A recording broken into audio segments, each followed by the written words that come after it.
Welcome back everyone. आणि आम्ही खूप एक्सायटेड आणि एनर्जेटिक आहोत हा ट्रेक सुरू करण्यासाठी. तर चला. Good morning. तर आम्ही आलो आहेत आणि आम्ही सीतापूरपासून चलत आलो, मग सोनप्रयाग अजून थोडंसं चाललो आहेत. खूप लेट आहे वाटतं, खूप गर्दी, खूप प्रचंड गर्दी आहे. असं झालेलं की एवढं वॉर सुरू आहे ते पण नो भाई, यहाँ पे कुछ नहीं है, कुछ भी नहीं है, here is all good.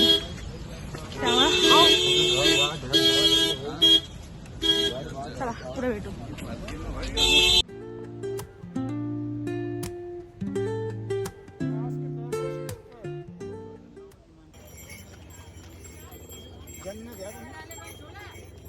Shubhada, कसं वाटतंय एवढं ट्रेक करून? फक्त 5 ते 7 किलोमीटर राहिलेलं आहे.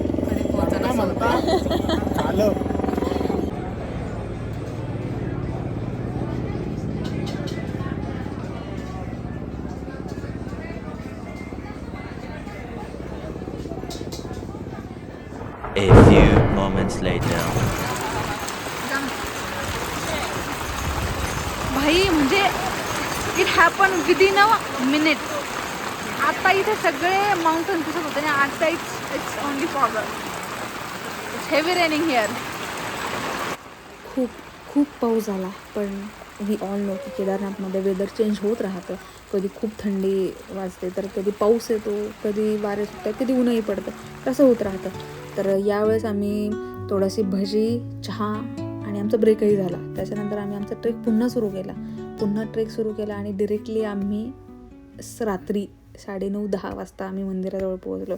आम्ही एवढे थकलेलो होतो की आमच्या कोणामध्ये त्राणच नव्हतं की व्हिडिओ काढून थोडंसं तिथली जागा वगैरे बघून शक्य नव्हतं. आणि थंडी एक्स्ट्रीम थंडी होती, तर थोडा झोपायलाही वेळ झाला, थोडासा प्रॉब्लेम झाला, पण झालं. जय श्री केदार. आणि हा व्ह्यू जो आम्ही सकाळी पाहिला, या व्ह्यूची तुलना आपण कुठेच करू शकत नाही. इतका सुंदर होता तो मंदिर, ते माउंटन्स, तो पीस आणि महादेव. वा.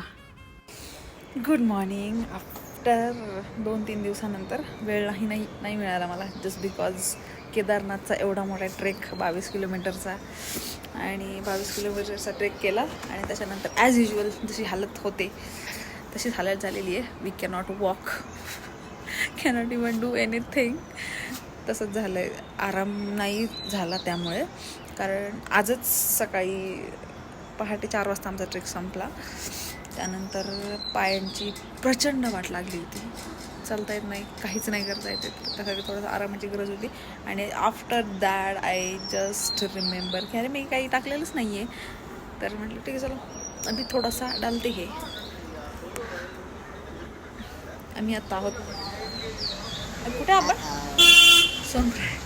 सोनप्रयाग वय अभी सोनप्रयाग. तिकडून येते नदी.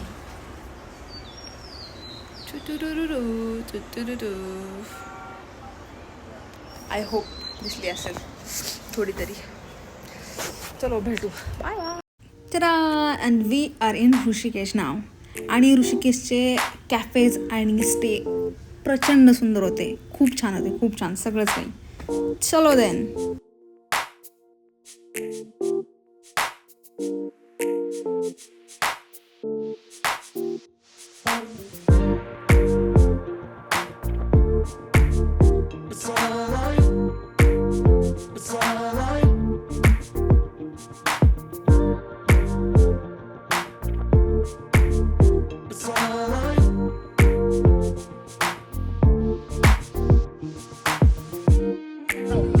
परमार्थ Niketan Ashram Swami Chidanand Saraswati and Sadhvi Bhagwati Saraswati lady saint है और इंटरनेशनल आश्रम है, इसलिए पूरी दुनिया से सबसे ज़्यादा फॉरेनर भी आते हैं. 1 महीना पहले ऑनलाइन बुकिंग करके आप भी आ सकते हैं. और यहाँ हर साल इंटरनेशनल योगा फेस्टिवल होता है. 1 से 7 मार्च तक, इस बार 9 से 15 मार्च तक हुआ था. आप डेली योगा क्लासेस भी कर सकते हो यहाँ. यानी लोग मुख्य रूप से यहाँ क्यों ध्यान, योगा, रक्त चिकित्सा के लिए. कल्पवृक्ष का नाम सुना होगा आप लोगों ने. कामधेनु, कल्पवृक्ष सारी चीजें समुद्र मंथन से निकले हुए. जैसे बेलपत्र शिव जी को चढ़ाते हम लोग, उसमें 3 पत्ते एक साथ जुड़े हुए रहते हैं. समुद्र मंथन से निकले, इसलिए लक्ष्मी होना है. दोनों एक साथ है। देखिए बाली जाएंगे इंडोनेशिया, आप लोग ऐसे मंदिर देखने को मिलेंगे। इनको आसन दिया गया है। किसी भी कोई अतिथि आपके घर आता है उसको क्या आसन देते हैं। भगवान को हमेशा आसन दिया जाता है। ये ऊपर ही किया गया है, अपने से ऊपर ही। एक बार एक चक्कर लगा लीजिए आप लोग भी। जो ऊपर से कट है नए पत्ते गए हैं, ये रुद्राक्ष का छोटा जाएगा। रुद्राक्ष रियल झाड. इसमें तो 2-3 साल तक दबी रहती है। ऊपर का गंगा जी में पानी बन के आता है, जो लाखों हजारों साल तक दबी रहती है। जिसको हवा धूप नहीं मिलता है वही स्फटिक बनता है। उसका कटिंग करके ऐसा है, जिसको तराशेंगे तो ऐसा ट्रांसपेरेंट। ये श्रीयंत्र है, दो है, एक ये मेरु पृष्ठ है, ये लोटस कमल में बना हुआ है। कमल में क्यों परफेक्ट माना जाता है? क्योंकि माता लक्ष्मी का जो निवास स्थान है वो कमल में है। तो अगर आपको अपने ऑफिस, बेडरूम, स्टडी रूम या बिजनेस में रखना है तो छोटा रखना है, लेकिन कमल में रखना है। मेरु यंत्र सिंपल होता है। तो आएंगे, दर्शन करेंगे स्फटिक शिवलिंग का।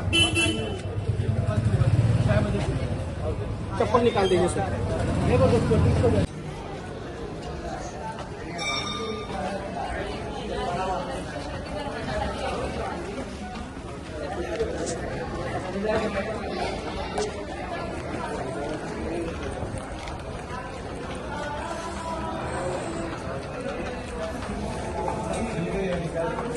सबरी माता विदुरानी सुदामा जी का पैर धोते कृष्ण भगवान और विष्णु भगवान का विराट स्वरूप जो उन्होंने अर्जुन को कुरुक्षेत्र में दिखाया था। सब देख के वापस आप लोगों को इधर आना है। उसके बाद गणपति जी का दर्शन करके जूते चप्पल पहन लेंगे। उसके बाद हम लोग गणपति जी का दर्शन वो वृक्ष में करेंगे, 200 साल पुराने पीपल का झाड़ में।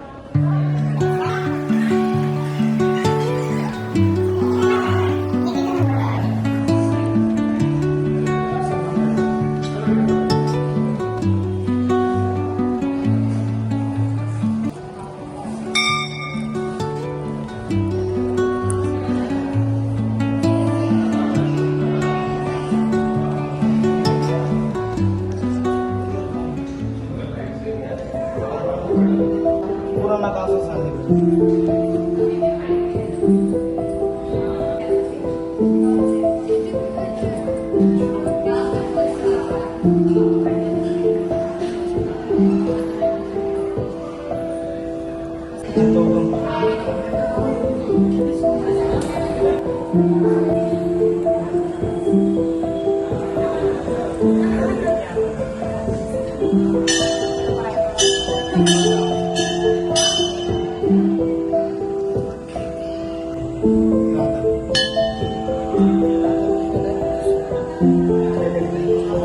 राम लक्ष्मण.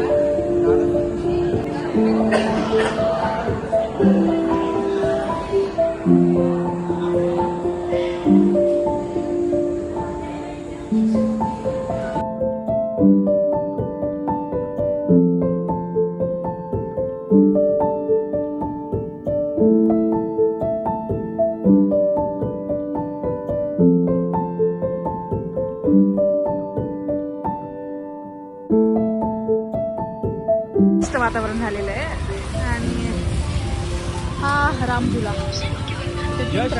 गाड़ी से उतरे, पार्किंग फूल आहेत, त्यांना वेगवेगळे नाव आहेत. One of this is Ram Jhula. Ramlila देखने जा रहे थे।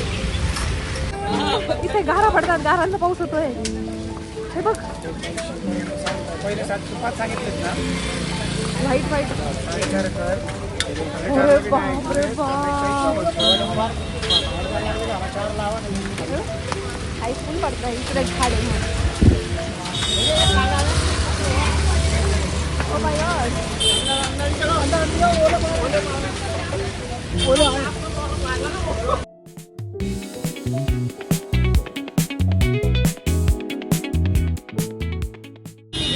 ऋषिकेशमध्ये काहीतरी छोट्या छोट्या स्ट्रीट फूड किंवा वेगवेगळे ट्राय करतोय. तर one of this is lassi. Cheers. To our day 2 in Rishikesh. तर आज आम्ही चाललो आहे पहिल्यांदा म्हणजे सेकंड डे मध्ये. First activity is river rafting. So here is our, काय म्हणता येईल याला, आय डोंट रिमेंबर. मला बरं नाही थोडंसं, त्यामुळे सर्दी अँड ऑल. ठीक आहे, ट्रॅव्हलमध्ये होतंच एवढं. आणि एव्हरीबडी इज रेडी आणि चाललो आहेत. मी ऋषिकेशच्या रिव्हर राफ्टिंगबद्दल बरंचसं काही ऐकलेलं आहे. चांगल्या गोष्टी पण आणि थोड्याशा रिस्कीवाल्या पण. ठीक आहे, चला काय आता आवड आहे, करायची आहे तर करणार आहे भाई. भेटू रिव्हर राफ्टिंग नंतर. Good morning. ॲक्च्युली आमची AC कोच आहे आणि आई साहेब एवढी जास्त थंडी वाजते मला. नाही एवढी जास्त थंडी वाजते त्यामुळे थोडंसं ऊन खाण्यासाठी इथे थांबली आहे. फायनली ट्रिप झाली आहे. Something is happening in the body. I don't know what it is but it will so वेअर्ड.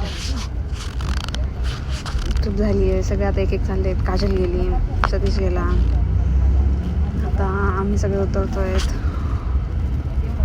इतक्या दिवसांनी म्हणजे बरेच दिवस गेले प्लॅन करण्यासाठी भाई केदारनाथ ट्रिप जाणं आहे तर जाईपर्यंत विश्वास नव्हता आला. तर मग trip and yes here we are. So many memories, photos, chaos and yes, see you in the next one. Thank you so much for watching.